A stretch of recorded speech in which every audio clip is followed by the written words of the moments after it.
todos, dos torcedores ilustres e da multidão empolgada. Bom, a ideia aqui é a gente falar um pouco sobre a questão das armas, né? O Estatuto do Desarmamento tem aí 12, quase 13 anos já, né? Quando foi aprovado.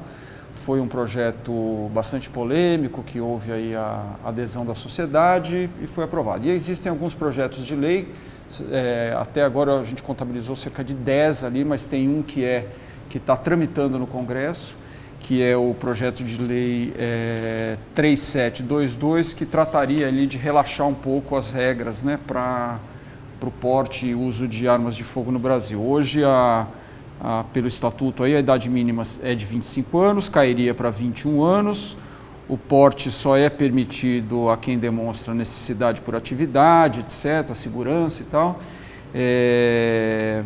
Pelo projeto novo, quem cumprir requisitos mínimos exigidos na lei poderia ter as armas. E uma outra coisa que chama atenção é o fato de a renovação do certificado, né, para uso da arma, para quem tem o porte.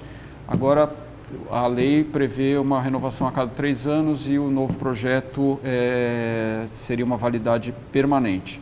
E uma outra coisa que eu quero destacar aqui, já que deputados estão na moda, né, que os deputados e senadores e alguns outros agentes aí de fiscalização, como o Sistema Nacional do Meio Ambiente, etc., poderiam portar armas também com o novo projeto, e hoje isso é vetado só para hoje trabalhadores de segurança pública, etc. Bom, eu tenho aqui o Antônio Cabreira, que é a favor do relaxamento aí na lei, e o Renato Sérgio, que é contrário. Queria então um pouco ouvir a opinião dos senhores à luz de dados que o Fórum Nacional de Segurança e outras entidades mostraram, que houve uma queda no número de armas em circulação e assassinatos, principalmente logo depois da lei do desarmamento, né? Queria ouvir um pouco vocês sobre o assunto. Primeiro o Cabreira, por favor. Bom, o que eu queria primeiro comentar era fazer uma análise um pouco da situação nossa. Claro que o projeto ele deve ser debatido e vai ser debatido aqui, mas eu acho que a gente tem que encarar um pouquinho o que está acontecendo com o Brasil. O Brasil está vivendo, na minha opinião, um momento de falta de liberdade em todos os setores. Eu acho, inclusive, que a nossa derrocada econômica é em função da falta da liberdade econômica. Se você pegar um carro, por exemplo, quando eu me dirigir aqui à Folha, eu vou parar num posto onde eu tenho um frentista, porque a lei não permite que eu tenha uma bomba automática. Se eu vier de ônibus, eu tenho que entrar num ônibus onde eu tenho que ter um cobrador, porque eu não posso ter também uma cobrança automática. Eu pego o elevador da Folha, você vai ver lá uma plaquinha dizendo o seguinte: olha, antes de você entrar no elevador, verifique se o mesmo está parado no andar. Quer dizer, isso trata o cidadão como se ele fosse um hipossuficiente, ele não tivesse capacidade. Você entra no banheiro agora, uma nova lei aqui em São Paulo, você vai ter que ter uma plaquinha dizendo o seguinte: olha, lave as mãos antes de você sair do banheiro. Quer dizer, isso é o mínimo. E a gente está se acostumando. A liberdade, de uma maneira geral, a gente não perde ela numa única vez. A gente vai perdendo ela aos poucos.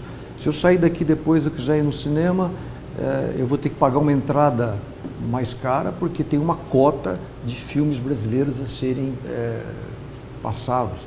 Se eu entrar numa farmácia, a farmácia ela só pode vender aquilo que é correlato. Então, eu estou dizendo tudo isso, você pegar o seu FGTS, por exemplo.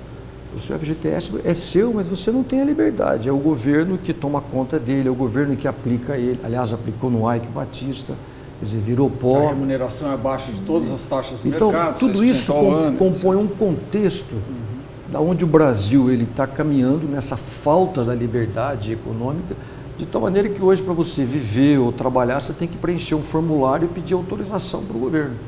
Imagine, então, no caso de uma arma. Ficou impossível hoje. Você depende de um critério subjetivo, onde o governo, ele é que vai avaliar se você pode ou não ter.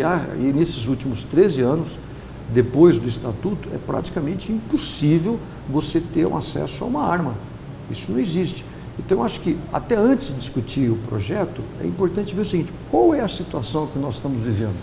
Qual é a liberdade que hoje o brasileiro tem de poder exercer, por exemplo, o seu direito à autodefesa? Porque se você tirar esse direito, você está tirando o princípio básico da democracia. aqueles que são capacitados, que se julgarem habilitados, que possam fazer a sua autodefesa, eu acho que eles têm que ter esse direito. Quando você tira isso, você não está vivendo uma verdadeira democracia. Quer comentar? Acho importante a ideia de que, concordando com o Antônio Cabreira, de que o Estado brasileiro ele precisa se modernizar em várias travas, não só para a economia, como para a conquista de direitos civis e de direitos políticos. A questão da arma, ela é tão candente porque ela traz à tona uma outra questão fundamental, que é exatamente uma opção da gente ter um Estado regulando nossas ações. Democracia não é fazer o que a gente quer. Democracia é viver sob um Estado de Direito regulado por uma Constituição, que no caso da Constituição brasileira foi dizer exatamente que ela está regida por onde segurança é uma atividade exercida pelas polícias, não necessariamente por nós.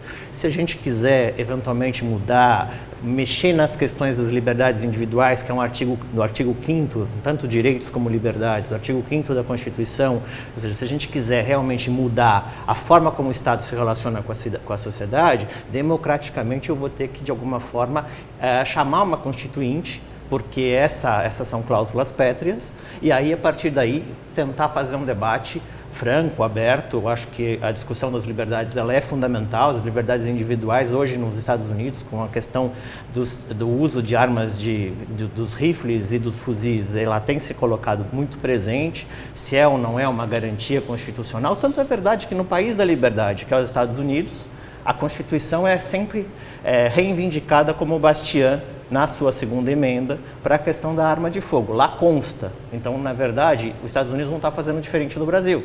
Ele está dentro de um Estado de Direito baseada dentro de um contrato. A Constituição nada mais é do que um contrato onde a população se submete ao governo de um Estado com direitos e obrigações e o Estado garante uma série de serviços, direitos, entre eles o da segurança pública, que é regulado no seu artigo 144. Então, a discussão da liberdade ela é relativa, porque não é o que fazer o que eu quero. O fazer o que eu quero, no caso da arma de fogo, é eventualmente eu entrar num conflito. A autotutela ela é relevante desde que ela esteja também normatizada pela democracia e pelo Estado de Direito. Então, eu não posso atirar numa pessoa, mesmo que eu atire em legítima defesa, essa cláusula está prevista na nossa legislação. Tanto é verdade, nós tivemos o caso recente da apresentadora, da Ana Hickman, e que, de fato, foi reconhecido como legítima defesa. Então, nesse caso, a pessoa, eu não lembro exatamente a situação, mas acho que era o assessor dela, a polícia reconheceu a legítima defesa e arquivou o processo. Isso é Estado de Direito. Nesse caso, a violência ela foi exercida como uma autodefesa, mas sempre pensando que não é fazer o que quer e depois reivindicar. No caso da arma de fogo, tem uma questão mais importante. Arma de fogo, mais arma, mais mortes. A gente está falando de morte, a gente não está falando de vida, a gente não está falando de liberdade. Eu estou falando da possibilidade de tirar a vida de outra pessoa, porque para isso que uma arma serve. Mas é isso que eu queria... Posso fazer um pois não, comentário sobre o que ele colocou? Primeiro eu discordo, depois a gente pode debater isso. Mais armas não significam mais mortes.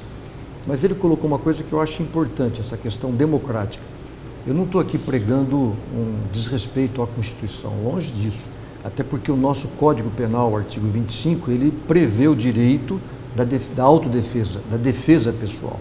O grande problema é que como que você vai exercer a sua defesa se você não tem um instrumento adequado para isso? No caso da apresentadora Ana Hickman, por exemplo, porque foi um ato de extrema bravura, porque ele não tinha uma arma. Ele entrou numa luta corporal, tomou a luta, a arma não sei como eu vou chamar ele lá, do desajustado, do potencial assassino, e aí sim ele praticou a autodefesa. Esse é o grande ponto do que nós estamos vivendo hoje na sociedade.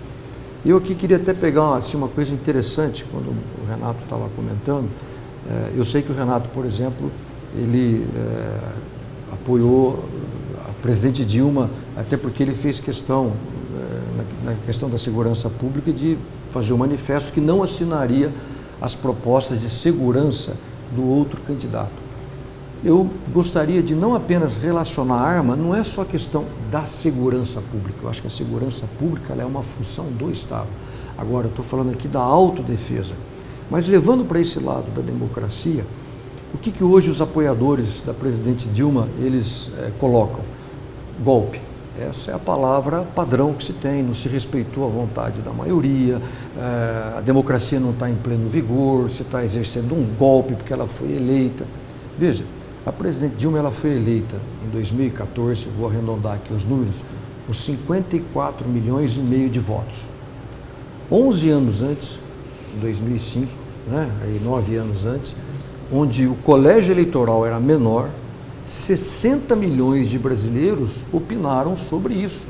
E eles opinaram contra o desarmamento. A pergunta foi muito clara, não foi uma pesquisa de opinião, não foi uma pesquisa do Datafolha. A população ela foi convocada a opinar, levou seu título de eleitor, o governo gastou 600 milhões de reais e nós tivemos um resultado. E a população foi claríssima. Nenhum candidato a presidente da República até o momento teve mais votos do que a manifestação da população do que diz respeito a armas. 60 milhões de brasileiros foram contra o desarmamento. Então eu pergunto, isso não é um golpe? Porque eu só queria colocar o seguinte, olha que não teve roubalheira generalizada como aí tem, ninguém quebrou a Petrobras, ninguém arrebentou os fundos de pensão, foi uma manifestação da população e isso hoje não está em vigor. Tanto é que esse caso citado pelo Renato, ele não tinha uma arma. Então, ninguém quer ir contra a Constituição, ninguém está indo contra o processo democrático, impor a minha vontade. É a vontade da maioria. Isso sim não é um processo democrático em vigor. Quer comentar? Na verdade, eu não sou jurista, mas vou fazer uma brincadeira aqui. Não sei se você também tem formação jurídica, então dá para fazer uma brincadeira da Tavênia, que é a forma de discordar. Mas, na verdade, a população de fato votou pelo desarmamento e a gente confunde o Estatuto do Desarmamento com a ideia do controle de armas. O Estatuto não proíbe a arma de fogo no Brasil, dificulta. Então a gente tem aqui uma falsa noção de que o Estatuto, na verdade, impõe à população a proibição do uso de armas. Não, regula.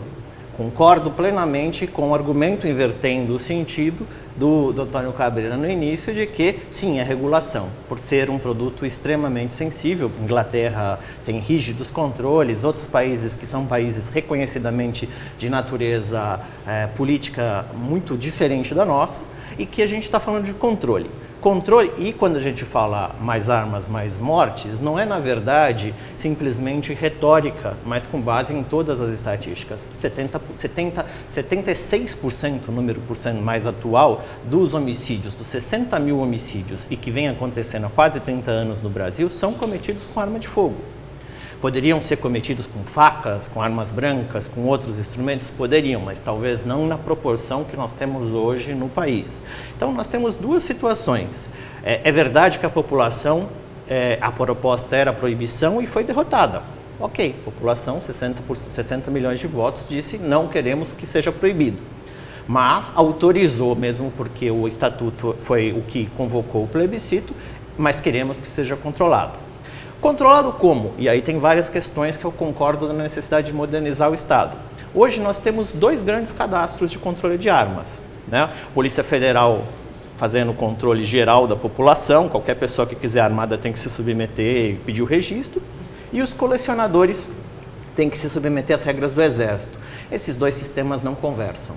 Então, se hoje um crime acontece aqui, na cidade de São Paulo, aqui na Barão de Limeira, a Polícia Civil identifica, faz o teste de balística, ele não aparece no banco de dados da Polícia Federal qual arma é a origem, ela precisa fazer uma solicitação para o Exército, esperar 8, 9, 10 meses para saber se a arma está registrada no banco, no Sigma do Ministério da Defesa, para saber se porventura aquela arma era de um colecionador. E assim vai. Então acho que a questão não é necessariamente, eu acho que antes de falar de é democracia, não é democracia, é questão de autotela ou não, eu concordo que o que a gente tem que dizer é o seguinte: controle de armas é uma opção que a sociedade faz. A legislação diz isso, A legislação, nossa Constituição garante segurança como uma atribuição pública e mais do que isso. Agora a gente pode dizer, mas o Estado está cumprindo o seu papel?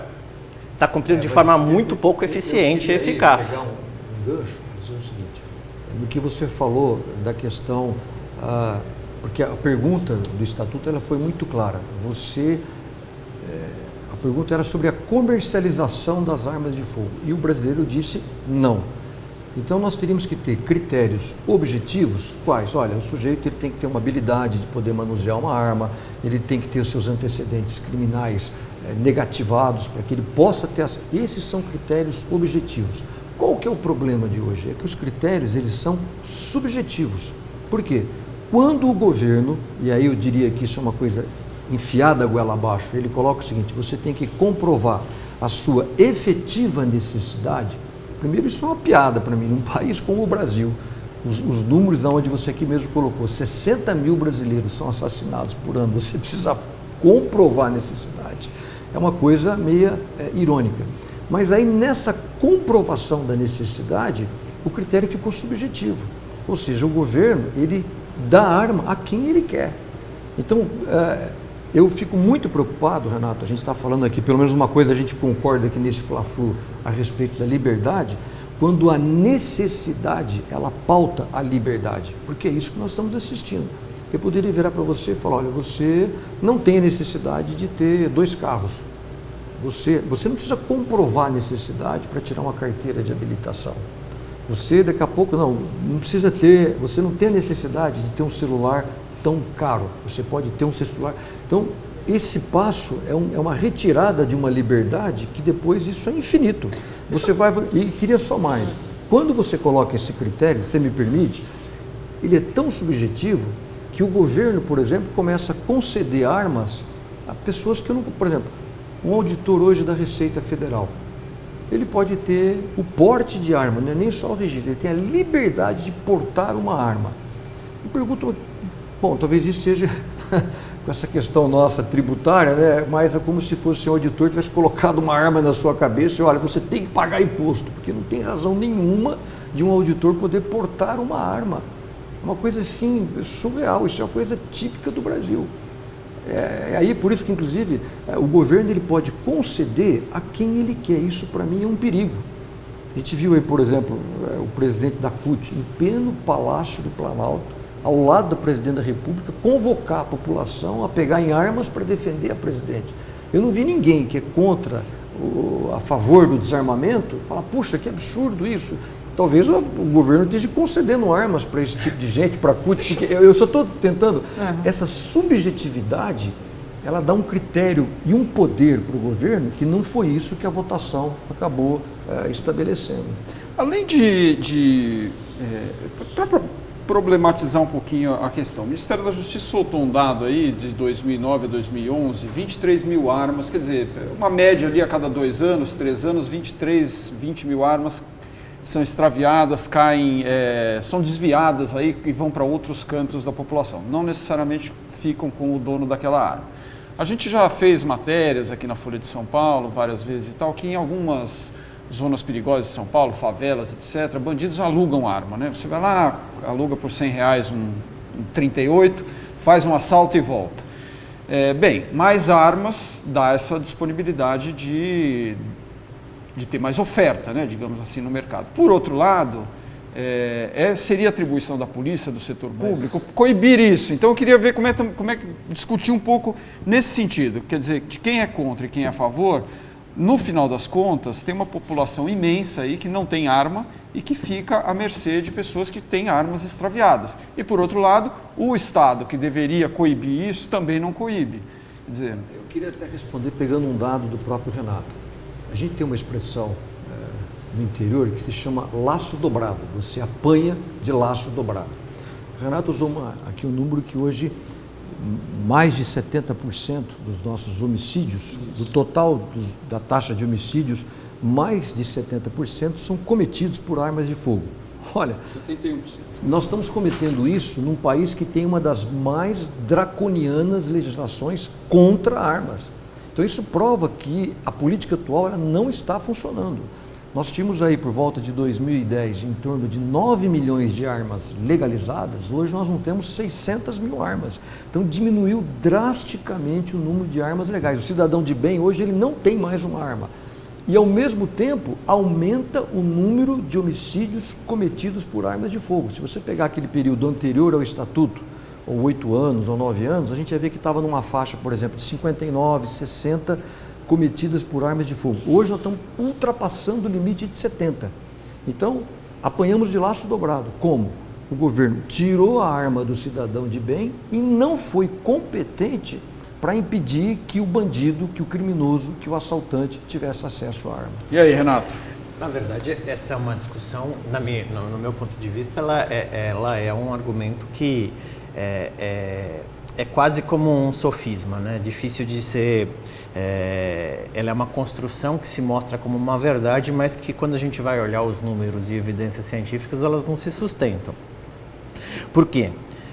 Fazendo com todos os cuidados técnicos necessários e estatísticos, a gente percebe que o estoque de armas de fogo, de fato, é extremamente grande. Arma de fogo não é um produto perecível, se bem cuidado, sobrevive a vida inteira. Colecionadores que não mentem, exatamente.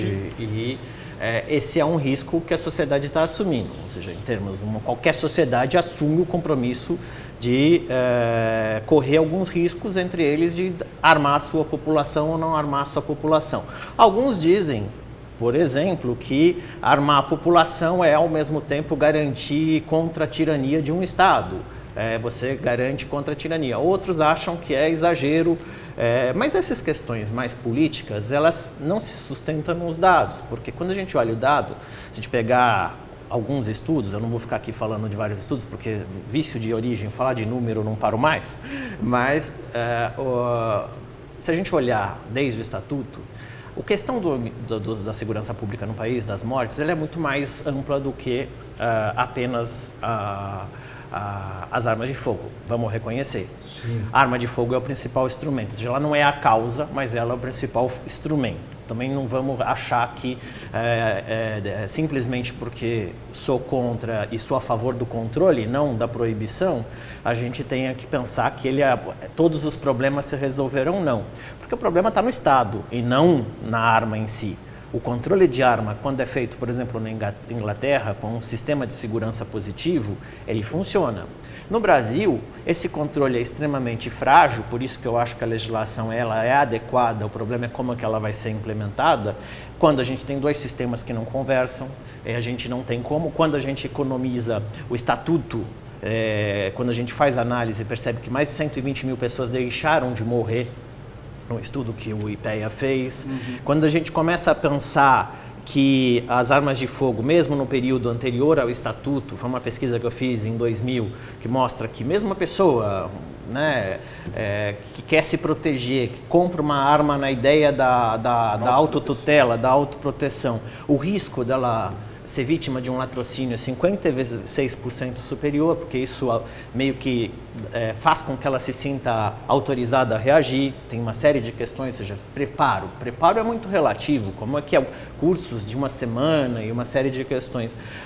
E quando, mesmo os policiais brasileiros, os 700 mil policiais e guardas municipais brasileiros, o risco deles serem mortos é 3 vezes superior ao risco da população em geral. E eles são capacitados para usar armas de fogo representando o Estado brasileiro. Então, assim, quando eu mostro esse contexto, é por isso que eu digo, sem nenhuma margem de dúvida e de forma irrefutável, pelo menos com estudos disponíveis hoje, que mais armas, mais mortes. Mesmo o policial, que está ali no dia a dia, que sabe usar arma, ele corre muito mais risco de vida do que a população em geral. E aí, quando a gente fala da regulação, a gente fala, tá, mas então vamos desregulamentar, vamos revogar tudo porque nós somos incompetentes. E aí, ao fazer isso, o que a gente está fazendo? Qual é a ideia de Estado que está por trás disso? A gente quer simplesmente não ter um Estado, aí o Estado se torna irrelevante, a gente quer abrir mão do contrato social estabelecido na Constituição, ou seja, eu quero os meus direitos preservados, mas eu não tenho, por exemplo, que abrir mão de absolutamente nenhum tipo de atividade. Não, o que eu queria colocar é o seguinte, primeiro, A Inglaterra, até hoje, é o país do dia hoje, mas ela tem uma das legislações mais rigorosas e ela tem uma criminalidade 4 vezes maior per capita em relação aos Estados Unidos, que é um dos países mais armados do mundo. Mas nessa questão do Estado, eu queria, por exemplo, fazer uma colocação. O que me preocupa, eu às vezes interpreto isso até como um certo marxismo moderno, essa questão desse controle, como é assim colocado. Por que isso? Porque na realidade, primeiro, você está elitizando o processo. Hoje é tão caro o processo de você tentar adquirir uma arma, em termos do valor da taxa, da burocracia, que realmente essas pessoas, como você colocou, esses brasileiros que eles não têm acesso, dificilmente eles vão procurar comprar uma arma legal. Não tem condições, porque a burocracia é tão grande, o dispêndio de tempo. E aí quem que está conseguindo fazer isso? É quem tem mais recursos, ou vai contratar uma segurança privada, ou vai ter um carro blindado, ou vai morar em condomínios fechados. Agora, o brasileiro comum, aquele que trabalha o dia todo, ele tem uma dificuldade tremenda. Quando eu recebi o convite, Renato, para estar aqui da Folha, até por coincidência na semana passada, eu estava numa fazenda onde eu pernoitei 2 noites, bem no interior do Brasil. Naquela fazenda, se eu tivesse, por exemplo, um assaltante ali tentando invadir a fazenda, e fosse me permitido ter acesso a um telefone e eu conseguisse a linha desocupada da delegacia, conseguisse que o policial atendesse, ele tivesse à disposição, tivesse viatura, que nada desse errado, ele demoraria mais de 3 horas para chegar na fazenda onde eu estava. Isso se ele não tivesse nenhum problema nos centenas de quilômetros de estrada de terra, se não tivesse chovendo o risco dele encravar. Aí como que vai dizer agora? Não, você tem que concordar que o Estado pode garantir a sua segurança. Não há a mínima condição disso. Então, não é que a gente está querendo armar a população, mas é aqueles que por sua necessidade de função ou de profissão, ou que se julguem adequados, habilitados, porque o que nós temos tendo hoje, essa sua colocação é o seguinte, o monopólio da coragem, ele é apenas do Estado. Você está tutelando a possibilidade de um cidadão como esse cunhado, não sei, da Ana Hickman, dele avaliar a situação em que ele se encontra e ele tomar uma decisão, olha, eu posso reagir, eu posso tomar alguma atitude. Hoje ele não pode porque ele não tem o principal instrumento, que é a arma. Então é essa colocação que eu acho que a gente tinha que realmente discutir. O brasileiro, aquele que trabalha, aquele que é mais pobre, esse é impossível ele ter acesso a uma arma. Aí tem a grande diferença que nos trouxe aqui, como o Fla-Flu, que é, na verdade, uma ideia de pensar que o meu ponto de vista sempre parte a partir dos direitos civis e de uma ideia de monopólio do uso da força pelo Estado. Isso é indiscutível e isso a gente tem os pais da ciência política moderna que isso vem até próprio dos Estados Unidos e do modelo europeu. Então, acho que a gente reduzia questões, para além de ideologia, são valores. São valores em relação ao que você espera da vida e o que não espera da vida. Mas essa é uma discussão que às vezes ela sempre é tortuosa, mas na prática, no dia a dia, a proteção da população, a busca da ideia de você se autoproteger, quando a gente vai pegar em 85% dos crimes cometidos que resultou em apreensão de armas, essas armas eram armas leves de fabricação nacional, que entraram no mercado na ideia de garantir que a população se protegesse. Eram armas que entraram no circuito legalmente. E foram roubadas, foram extraviadas, foram vendidas, enfim. Quando a gente fala de arma, por mais que a intenção seja proteger, se autoproteger, é a mesma coisa. Tem uma arma numa casa, a sensação na fazenda, então vamos... a gente sabe que várias facções criminais dominam algumas regiões de fronteira, então aquela fazenda tem um armamento de um colecionador, a ideia de você... O que vai acontecer? Provavelmente aquela casa vai ser alvo de um assalto, mesmo com uma grande disputa, e essa casa vai ter seu arsenal furtado, roubado, e dessa forma. E aonde vai essa arma? Vai alimentar a criminalidade brasileira. Então, assim, não quer dizer que o cidadão que pensa em se proteger está pensando em cometer um crime com a arma, muito pelo contrário.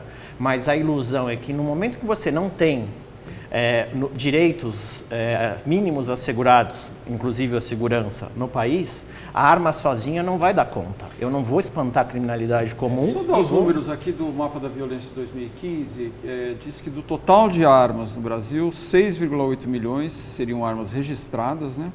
8,5 milhões ilegais, que estão ilegais aí no mercado, e 3,8 milhões, segundo o mapa da violência, ou seja, quase 4 milhões na mão de criminosos. A maioria aqui O que eu queria colocar tendo sido em extraviada. relação ao que o Renato colocou e a esses números, e depois, mais para frente, eu queria fazer um comentário sobre o mapa da violência também, o estudo do IPEA. Mas o que eu acho importante é o seguinte, a gente tem que levar em conta, o Renato é um especialista em segurança, eu não sou, que praticamente 8% dos nossos homicídios é que eles são esclarecidos. Mais de 90% eles não são esclarecidos. E o que são esclarecidos são justamente aqueles aonde você pode pegar a numeração da arma, ou nesses casos. Então nós temos um número imenso de crimes cometidos que a gente não tem a mínima noção porque eles não foram esclarecidos. E a colocação que eu quero fazer nesse sentido é que nós temos um estatuto rigorosíssimo e as armas continuam na mão dos bandidos e dos assaltantes. Tanto é que pega agora, por exemplo, puxa, o Rio de Janeiro vai sediar as nossas Olimpíadas. Veja o que aconteceu lá no hospital, no Souza Aguiar. Um hospital padrão, um hospital destinado aos turistas nossos das Olimpíadas. Eu duvido, se não me engano eram 20 ou 25 traficantes que entraram naquele hospital, se alguma daquelas armas foi adquirida legalmente. Nenhuma delas. Veja, isso é uma afronta, você falar que o Estado vai garantir. Você imagina, o sujeito estava lá, o traficante estava no 6º andar, a polícia sabia que corria o risco de ter um resgate daquele bandido, não tomou providência nenhuma, um inocente tinha lá para se tratar no hospital, acabou sendo morto com um armamento pesado. Então, eu discordo dessa afirmação que a maioria dessas armas eram armas legais, isso não procede. O que nós devemos fazer, sim, eu acho que a questão da segurança é mais complexa, uma das coisas que nós temos que atentar é o fechamento das nossas fronteiras para combater o tráfico ilegal de armas, que isso é extremamente ativo no Brasil, e porque a situação não está melhorando. Nós não temos armas no mercado e a criminalidade continua aumentando. Eu vi uma publicação, acho que na Folha, essa semana, que os 4 primeiros meses de 2016, assassinatos no Rio de Janeiro aumentou 15%, em relação ao mesmo período do ano de 2015. Então isso mostra que a falta dessa arma legal não está melhorando em nada. O Brasil mata, o Renato sabe disso, 60 mil brasileiros, 10% dos assassinatos do mundo são cometidos aqui. Então não tem mais como contemporizar, não tem mais como a gente esconder isso. Isso tem que ter um pouco de indignação e nós buscarmos outras soluções. E eu acho que nisso, a retirada do direito da autodefesa a um cidadão, você está impondo a ele algo que não é digno de um processo democrático. E aí, Renato, porque esse ponto que o Cabreira coloca é um fato, né? A gente tem 90% dos crimes não esclarecidos. A população se sente completamente desamparada, né? A polícia, a gente sabe, relatos e relatos de ações violentas, etc., né? E aí? Isso, na verdade, eu concordando com o Cabreira, nós temos um estatuto extremamente rigoroso, sem nenhum problema, mas temos uma implementação, um controle, uma forma de atuação do Estado brasileiro que não tem nada de rigoroso, é completamente falido no modelo de segurança pública. E aí a gente acha que a solução é acabar com a legislação em vez de modernizar o Estado. Em vez de pensar, ao invés da gente reconstruir as instituições para que o estatuto possa ser... vai para o bang bang. Vai para o bang bang, e aí é uma questão. Aí a diferença básica é a liberdade de você deixar cada um fazer o que quer, inclusive se proteger, vai resolver o problema ou vai agravar? Porque também não deixa de ser uma questão de classe, de renda, você comprar uma arma de fogo. Porque você acaba fazendo com que o pobre não vá comprar arma de fogo. Ele vai esperar que a polícia faça o trabalho. E se comprar arma de fogo, não necessariamente essa arma vai ser legal, porque vai ser cara.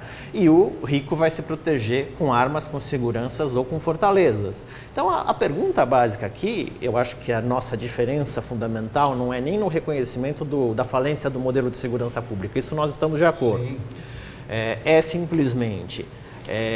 Você quer que a população se defenda, cada um por si, ou você quer acreditar na ideia que nasceu no século XVIII de que o Estado, a gente outorga ao Estado o direito de nos governar. Se a gente achar que isso está falido, a gente, no fundo, vai vir, não precisa de nação, não precisa de país. Mas o que aqui ninguém está propondo aqui é o bang bang, longe disso. Eu não sou um justificador da violência, não sou contra a paz. Não é isso, não é isso. Nós estamos falando de uma coisa diferente. E eu não acredito que o pobre não queira comprar uma arma, se você tivesse penalização. Até porque, é uma coisa engraçada, por exemplo, no Estatuto, você tem que dar uma declaração, quando você vai tentar comprar uma arma, que você tem uma atividade lícita. É uma piada isso. Será que algum bandido vai chegar lá e dizer, eu tenho uma atividade ilícita, eu sou traficante no Morro do Alemão e quero comprar uma arma? Então, tem algumas coisas burocráticas. Só uma parte. Quando a gente vai pedir visto nos Estados Unidos, a gente fala, você está entrando querendo cometer atentado terrorista? É a mesma coisa. É a premissa de que se você faltar com a verdade, você vai ser punido por isso. Isso na nação da liberdade. Mas isso, não, eu só quero dizer o seguinte, isso aqui num país onde impunidade campeia, não tem, é um negócio meio irônico isso, em termos dessa dificuldade. O que eu coloco aqui não é o armamento, não é o cidadão combater a insegurança. Não, isso é uma atribuição do Estado. Eu estou vestindo esse casaco porque eu sinto frio, eu não estou vestindo ele para combater o inverno. Então, uma arma é uma questão de autossegurança. E outra coisa, vamos fazer aqui um teste do bandido. Imagina que nós tivemos aqui agora um assaltante assistindo TV Folha, que para mim não é nada difícil, né? Dada a altíssima criminalidade que campeia no Brasil, pode ter algum bandido que está assistindo. Mas imagine o seguinte, aqui nós temos o Renato, que ele é a favor do desarmamento, ele é contra a arma e dizendo o seguinte, olha, eu não tenho arma na minha casa. E aqui nós temos do outro lado do balcão alguém que está dizendo, olha, eu sou contra o desarmamento, eu sou a favor da arma e eu tenho uma arma na minha casa para defender a minha família, os meus filhos. Quem você acha que o bandido vai assaltar?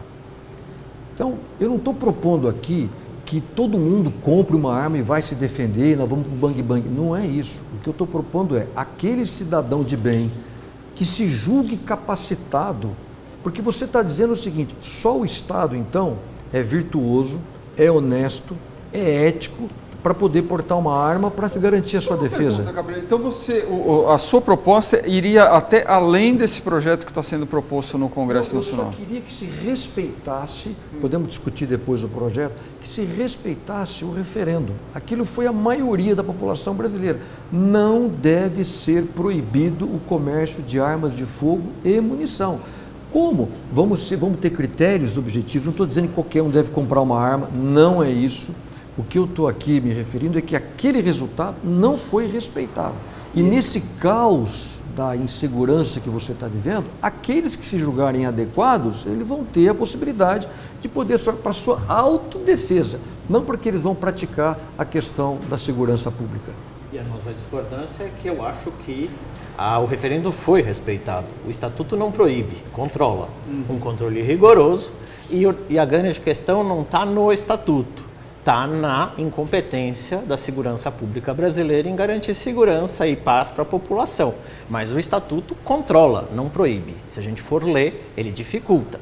Precisamos modernizar, precisamos integrar os sistemas, os colecionadores precisam mostrar quais armas têm hoje, alguns podem ter arsenais de guerra, desde que o comando do Exército concorde, enfim, a questão não é proibir, já que o referendo disse que não era para proibir, mas controlar. E a nossa legislação não proíbe. Ela simplesmente coloca dificuldades, como em qualquer decisão. O nosso tempo está chegando ao final. Mais um comentário sobre... Eu só queria comentar de que eu discordo. Hoje o governo ele dificulta, ele controla. E eu queria só fazer um comentário aqui sobre o mapa da violência e o trabalho do IPEA, que o Renato aqui fez esse comentário. Eu discordo desse trabalho do IPEA, porque na realidade, aliás, eu fiz vários números, alguns eu encontrei 100 mil, alguns 120 mil, alguns 160 mil vidas que foram poupadas. Eu acho isso assim, uma temeridade, isso na realidade é um exercício de futurologia, quando você pega o passado e você tenta jogar isso para frente e dizer, olha, essa taxa de homicídios ela não aconteceu porque nós estamos aqui. Isso para mim é meio, o mapa da violência devia ser meio mapa do Tiririca, né? Pior que está, não fica. Porque é uma coisa, se você dissesse o seguinte, olha, nós estamos tendo inflação, mas olha, se não fosse esse governo, a inflação ia ser maior ainda. Não tem cabimento isso é um achismo. Isso, na minha opinião, aqui, porque nós temos que trabalhar com os números reais. O que está acontecendo? A taxa de homicídios nossa está aumentando, a taxa de homicídios por arma de fogo está aumentando assustadoramente. E alguém dizer para mim, não, olha, está melhorando, podia ser pior, isso é uma irresponsabilidade. Nós estamos fazendo um exercício de futurologia. Eu até queria pegar essa bola de cristal do IPEA e dar para o presidente Temer para ver se, pelo amor de Deus, ele acerta na economia do país, porque não tem cabimento você fazer esse tipo de futurologia. Nós estamos trabalhando com a vida de milhões de brasileiros que estão sendo assassinados. Enquanto a gente está fazendo esse debate, quase 7 brasileiros eles foram assassinados. Então, para mim, não se pode... O Roberto Campos ele tinha uma frase interessante que ele dizia o seguinte, que nós temos que usar as estatísticas como num poste, onde você segura ele para se apoiar, não para iluminar. Então, eu acho que tem números que a gente tem que estudar, números atuais, e trabalhar sobre aqueles números para implementar uma séria e verdadeira política de segurança pública. Agora, usar uma futurologia, um achismo, um malabarismo de números para frente, eu acho que isso é uma temeridade, nós estamos brincando com a vida de milhares de brasileiros. Renato, quer fazer um comentário final aí sobre os números? Na verdade, os números é um pouco da minha profissão, então a grande questão é que se não fossem os números, as simulações, nós não teríamos petróleo, porque basicamente petróleo é simulação estatística como veterinário, Antônio Cabreiro sabe que a questão da estatística é fundamental. E mais do que isso, a qualidade dos dados são fundamentais. Tínhamos estados que até recentemente não produziam seus dados. E os números então foram ganhando confiabilidade, pressão, enfim. De fato, os números eles precisam ser contextualizados. Mas uma questão interessante é perceber que o presente não é a nossa única baliza. O passado também é. E eu consigo hoje, com ciência, não com achismo, não com futurologia, chegar a conclusões, por exemplo, tanto na astronomia, como na física, como em vários campos da ciência, a partir do uso de projeções estatísticas. Nós fazemos isso. Qual vai ser a população daqui 20 anos para pensar políticas públicas? Se eu ficar pensando o imediato, o agora, a gente simplesmente teria que fechar a porta e falar, vamos embora do Brasil. Por N questões políticas, institucionais, econômicas, e na verdade a gente precisa acreditar no Brasil. E para acreditar no Brasil, a gente precisa acreditar num projeto político institucional que fala o Estado pode e deve controlar determinados segmentos da população e deve, mais do que qualquer coisa, garantir direitos civis para a população. E a arma de fogo, ela mesmo que vista pelo Antônio Cabreiro e por várias outras pessoas como um instrumento de autoproteção, irrefutavelmente, pelo menos com os dados do presente, sem fazer futurologia, mais arma, mais morte. Então, se eu tenho mais morte e eu quero uma sociedade mais justa e mais democrática, eu tenho que investir em tentar reduzir a violência. O que eu só queria colocar rapidamente eu discordo. Até a ciência feita pelo IPEA ela é até um pouco irônica, né? Há pouco tempo o IPEA, por exemplo, deu uma declaração que o desemprego é culpa da Lava Jato. O IPEA foi aquele instituto que disse que, dependendo da roupa que a mulher usa, né, eles chegaram à conclusão de que 64%, 65% das mulheres deveriam ser atacadas. E a resposta era exatamente o contrário, 70% diziam que não. Então, esse é o cuidado que a gente tem com as estatísticas. E o futuro, nós temos que criar ele agora, nós não temos que ficar tentando prever esse futuro. Então, é isso que eu queria colocar. Eu quero só realçar, Renato, que não sou aqui um terrorista que está pregando aqui. Não, nada disso. O que eu quero como um cidadão de bem se um dia na minha casa eu precisar de uma arma, eu gostaria de ter ela à disposição. Que eu espero nunca usar. Agora, o que eu não gostaria, é o que hoje está acontecendo, é que se eu precisar de uma arma na minha casa, eu não tenho ela porque o governo me proibiu. Muito bem, senhores, quero agradecer mais uma vez a participação de vocês e vamos acompanhando aí para ver como é que tramita esse projeto de lei na Câmara dos Deputados para modificar o Estatuto. Bom, muito obrigado. Agradeço ao Renato, também vocês, ao TV Folha, muito obrigado. Legal, até uma próxima então, obrigado. Fla-Flu, a festa de todos, dos torcedores ilustres e da multidão empolgada.